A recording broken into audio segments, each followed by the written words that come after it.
Hi everybody, welcome to Stone Talk. I am Marcus. Today we are in Hassmyra and we will read this beautiful stone together.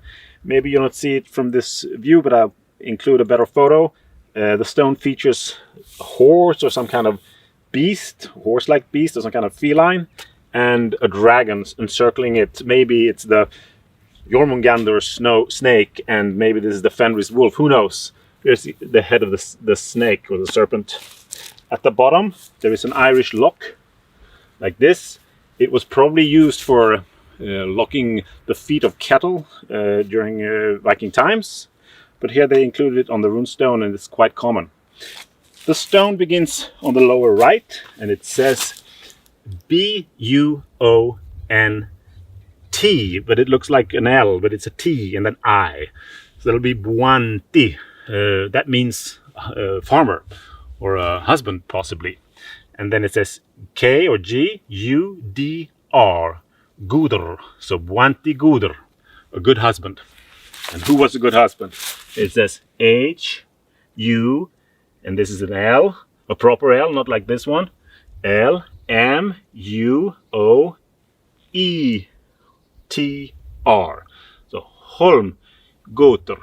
Holm is a small island, and Gotr is somebody who's from the Geat country, or possibly Gotland, an island in Sweden. So it's a man's name. He was a good farmer. And then it says L-I-T. He let something happen. And it says R-E-S-A. Resa, meaning racing. And then it reads U-F-T-E-R, Ufter, meaning after. And here comes the fun part. It says O-D-E-N-T-I-S-U,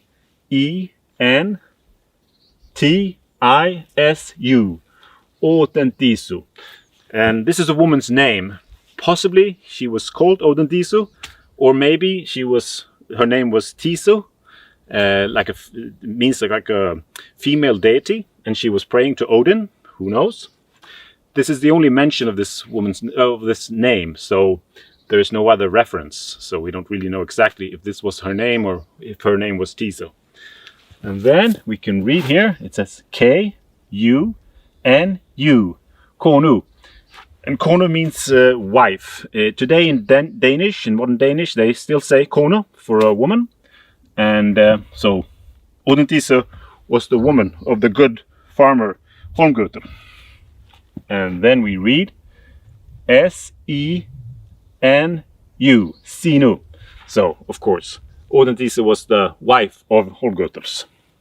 And then from the other side, we read, and then it is K-E, oh, it's actually a K-U, but part of the U is missing. And then it says R-B-M-B-R, K-U-M-B-R, Kumber, meaning in modern Swedish kommer, or in English will come. And then it says H-A-E-F-R-U-A, he, frua. He means family, and frua means, in modern Swedish we say fru, or in English that'll be wife. So this is like a housewife, the word for housewife.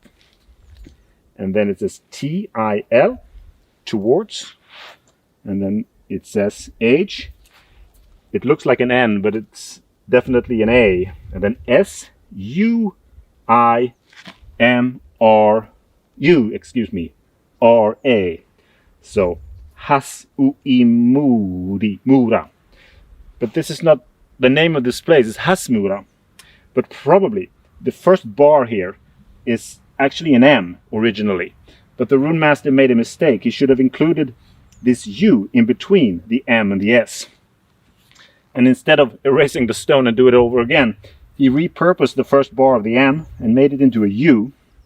But then this bar that was placed here, the first bar of the U, he has no use for it. So it looks like an I, but it's really not supposed to be there at all.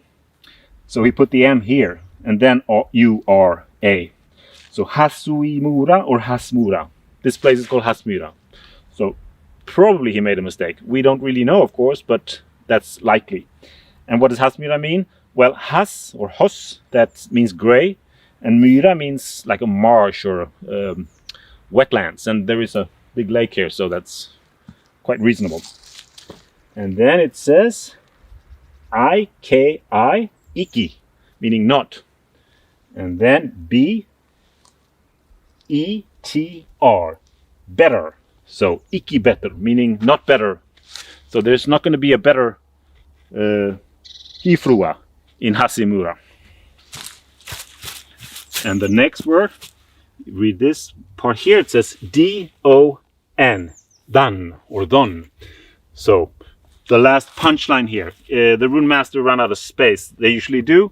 So the last part here is 2 words, and it says U-I-R,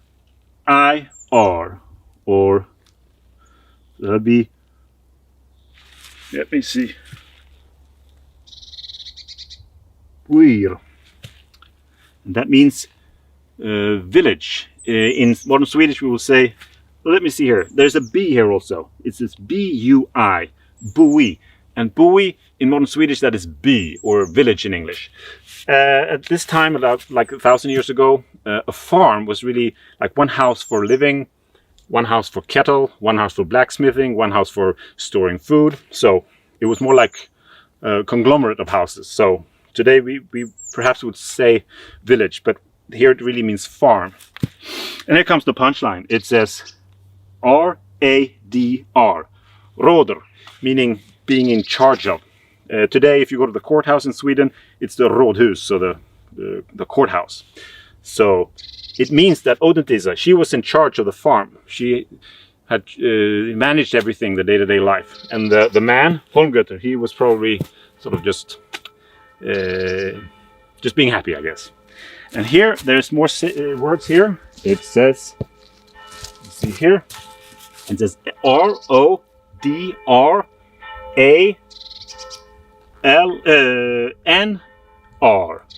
Rod. No, it's R-O-D-R-A-L-I-R.